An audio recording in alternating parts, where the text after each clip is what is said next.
The blessing of the Lord be upon you. Christ is risen. Truly he is risen. Brothers and sisters, I just wanted to come today and share a word of encouragement, especially in the wake of the last 24 hours and all the good things that God is doing in our midst as a parish family. I really have been kind of blown away by God's kindness and generosity toward us in the gifts he has given to our parish families and in the gifts that he continues to give to us as a parish family, one parish family. And by virtue of that, the gifts that he gives to me. I find that sometimes in life when God needs to teach me a lesson or remind me of something, he sort of gives it to me on a silver platter, as it were. I get phone calls that speak about these things. I meet people that are working through things, and it's like God is saying, here's a big bright light. This is what you need to be aware of. And that really happened quite concretely yesterday. I had worked through the night before and was planning to sort of take it easy during the morning, but received several phone calls, all very good phone calls. And one of them, a person made the observation, something that I think I knew maybe in my head but did not recognize in my heart, that some Sunday in the very near future, we're going to have more children here than we have adults, which is remarkable. It means that some Sundays we have upwards of 35 children present. That is only a testament to the mercy and love of God. And then later in the afternoon, I went to see one of our parishioners who had just given birth to a new child yesterday to say those prayers for her. And as I walked in, she was lying in bed holding her newborn daughter, wearing a scarf because Christ was coming into her house to say prayers for her, to absolve her, to ask for God's healing, and anticipation then of the prayers on the 8th day to name that newborn daughter of hers, another member of Christ's church, another member of the holy flock, another warrior of God. And so I was reminded very concretely yesterday just how blessed we are here at St. Innocent with so many young children. I will admit that sometimes I take that for granted.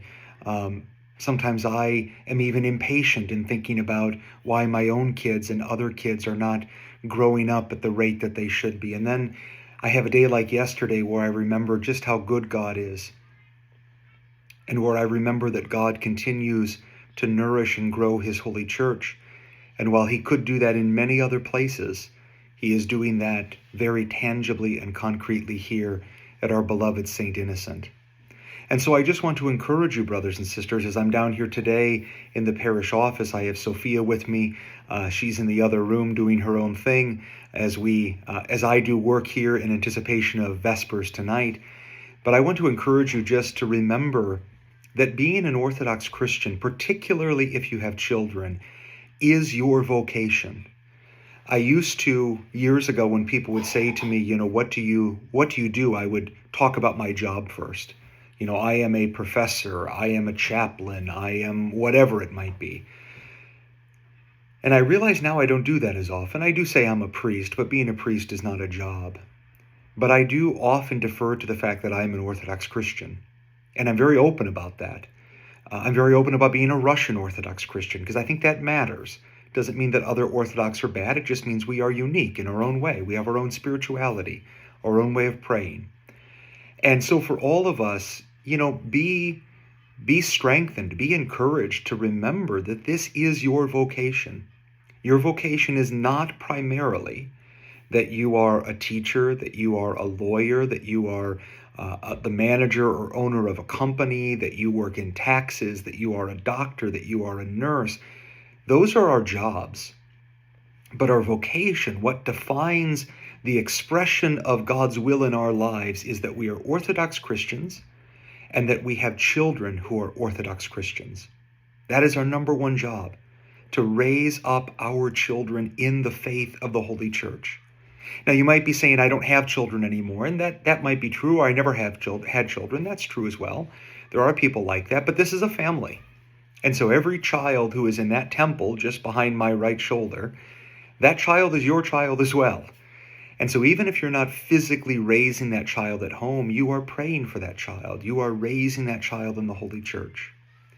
And that's then the second bit of encouragement, very briefly, is just remember, parents, When you are at home, you are the teacher. In church, we have priests, we have deacons, we have other clerics, we have matushka. But at home, because the priest and the deacon and the other clerics and the matushka are not always there, are rarely there, in fact, you are the teacher. And so we need to be mindful of the fact that if we want our children to grow in the Orthodox life, we need to start on them at a very, very young age. We need to start on them as the mother who had a baby yesterday, from day one, that child hearing the prayers said for their mother. That's when the Orthodox life starts. There are different points along the way where that is expressed with more fullness and more intensity, baptism being one.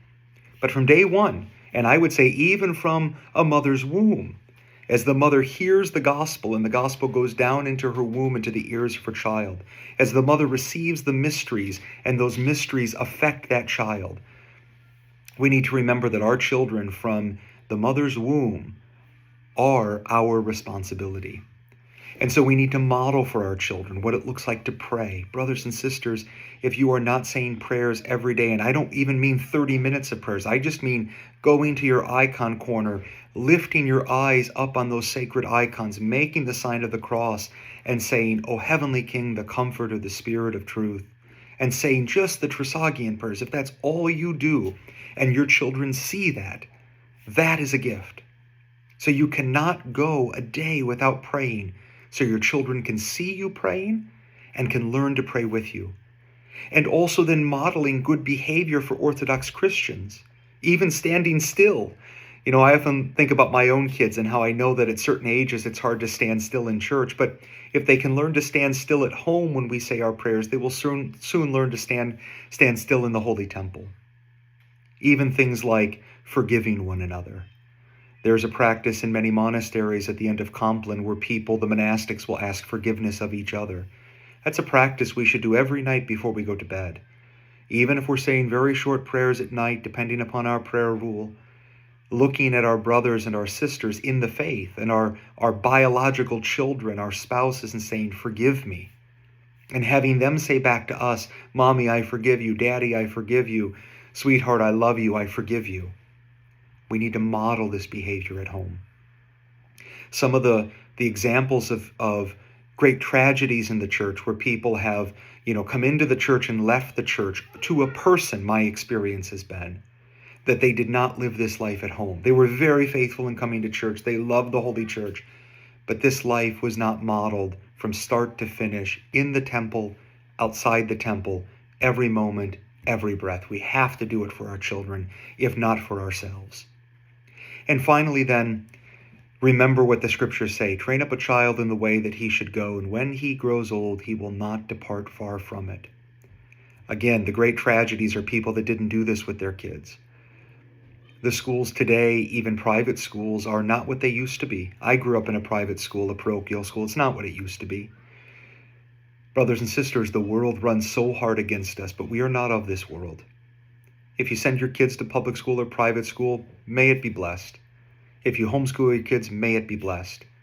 But if your kids only have exposure to Christ on Saturdays and Sundays, it is not enough.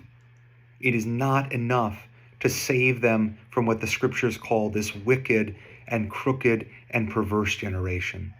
So please, remember it's your vocation. One, love your kids, but love them by showing them what it is to be a Christian, by making the sign of the cross, by saying your prayers, by blessing your food, by blessing them.